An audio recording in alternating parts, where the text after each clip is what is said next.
going to write it right here.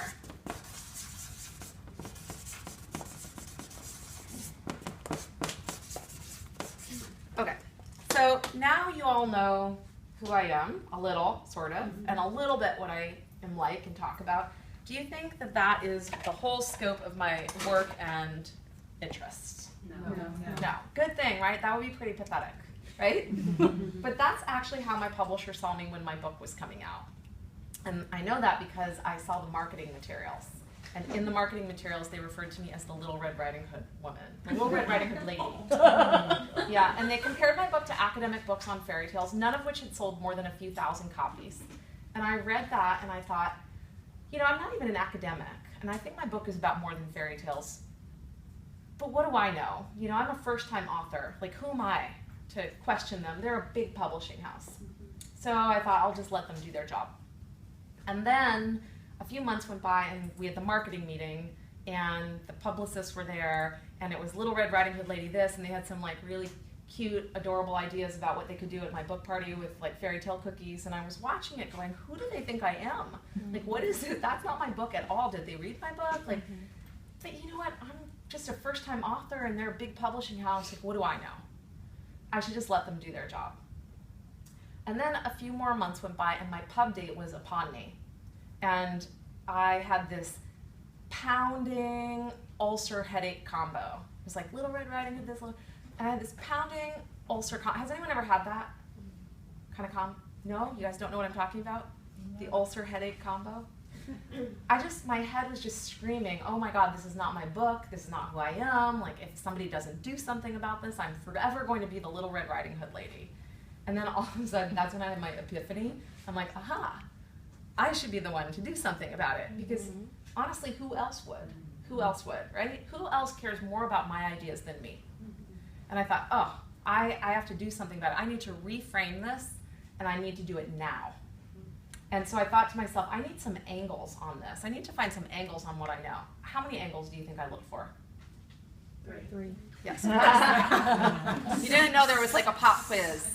Okay, so I'm drawing this triangle. I thought if I can just find 3 angles, I will be ahead of the game. That will make it better. And I got there by asking, I figured I'd figure out those angles by asking basic questions that journalists are taught to ask all the time. Some of them are up at the top of these pages. Who, what, when, where, why, how. And I thought if I could just answer 3 of those questions, it would help a little. So the first question I asked, and remember the beginning endeavor is what am I an expert in? Remember we all started this with expertise. So I'm interrogating my expertise a little bit more to find some angles. So the first question I asked was who? Who am I an expert in? And I'm looking at it and the answer is just staring right at me. Oh, I'm an expert in Little Red Riding Hood, the fairy tale heroine.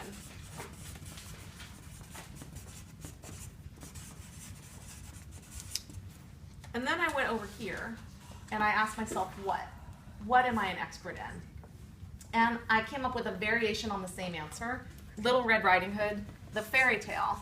Not the heroine this time, but the fairy tale. Is everyone following me? Yeah? And then I went up here and I asked myself where, if I could give myself a location for my expertise. And I wrote the nursery. That seemed like a good answer at the time. So this is better, but it's still very narrow, isn't it? And I looked at it and I thought, I need to expand on each of these angles. It's still too tight. So the first angle I went to is over here. And I looked at this and I thought, you know, Little Red Riding Hood, the fairy tale heroine, I actually looked at all different kinds of heroines in my book. The Little Red Riding Hood, that was in my title because it's like a through line through my book, because it is one of the most, if not the most prominent global plot lines about women.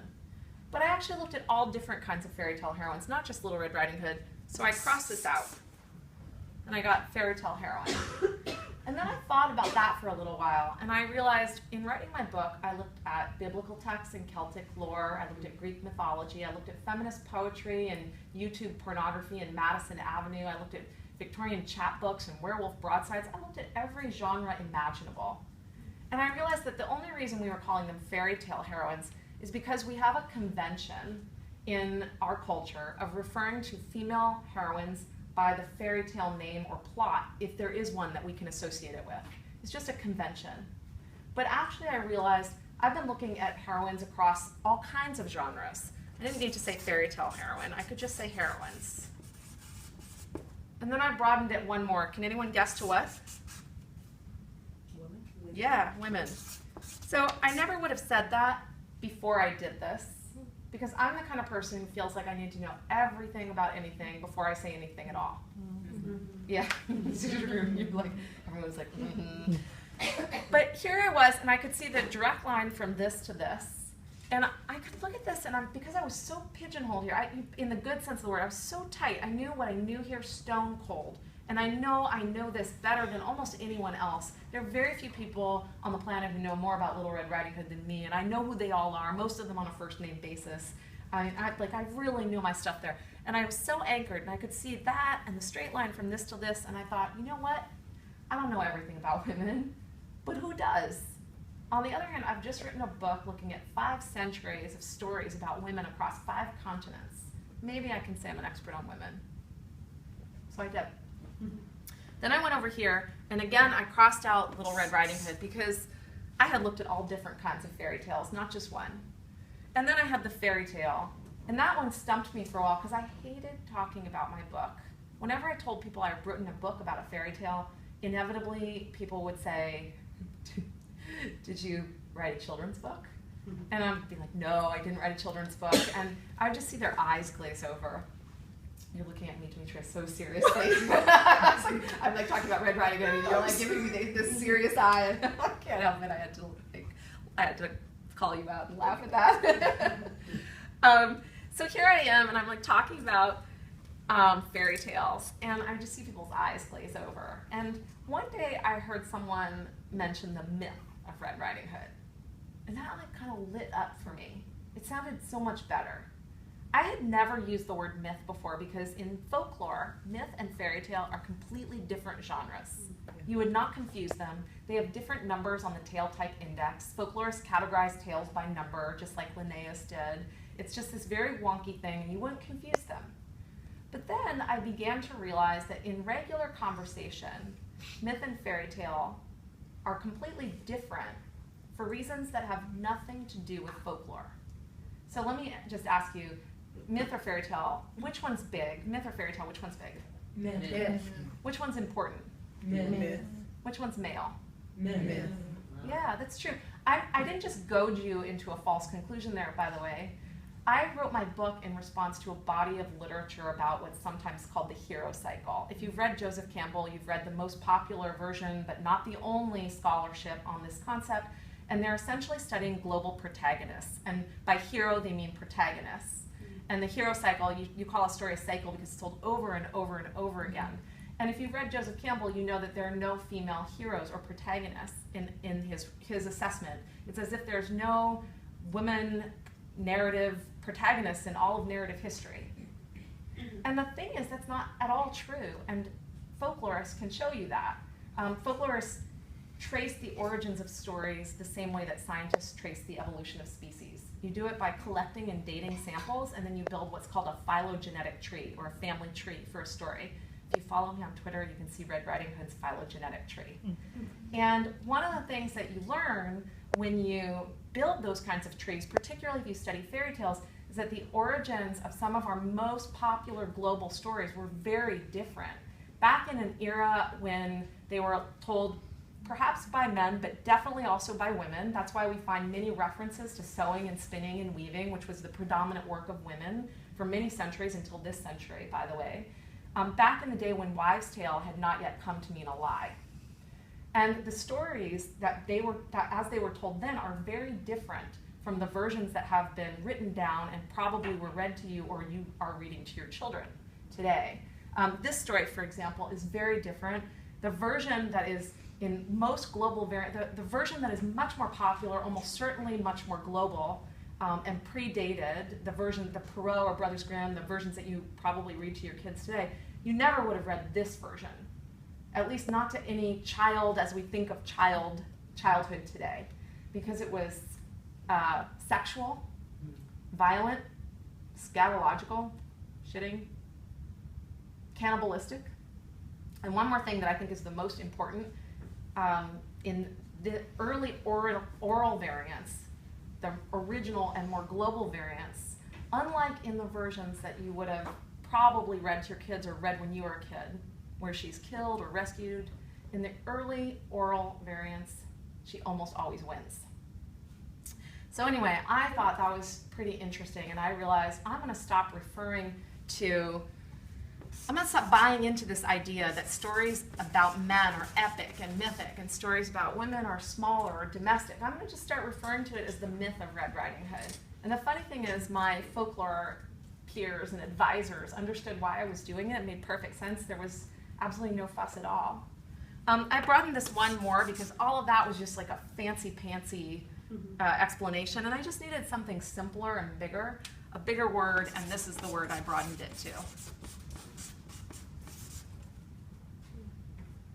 And then I went up here, and after thinking about these two corners in this way, I realized this word no longer made sense to me in my triangle. I don't have kids, I don't have a nursery. Fairy tales were not for children, except for a thin slice of their history, which I barely write about at all in my book, and is not all that interesting to me. I mean, this just didn't seem relevant to me anymore, and I crossed it out. And I went back to the questions: who, what, when, where, why, and how. And the question that kept coming back to me and that other people asked me is, why did you choose to write about fairy tales? And the answer is that they are all over the place. They are so common, they appear across every culture and continent, and that allows you to compare people across time and space. In their written form, in some places they outcirculate the Bible, and in their oral form, they're considered the most popular of human stories. And I realized that's actually the real arena that I'm exploring.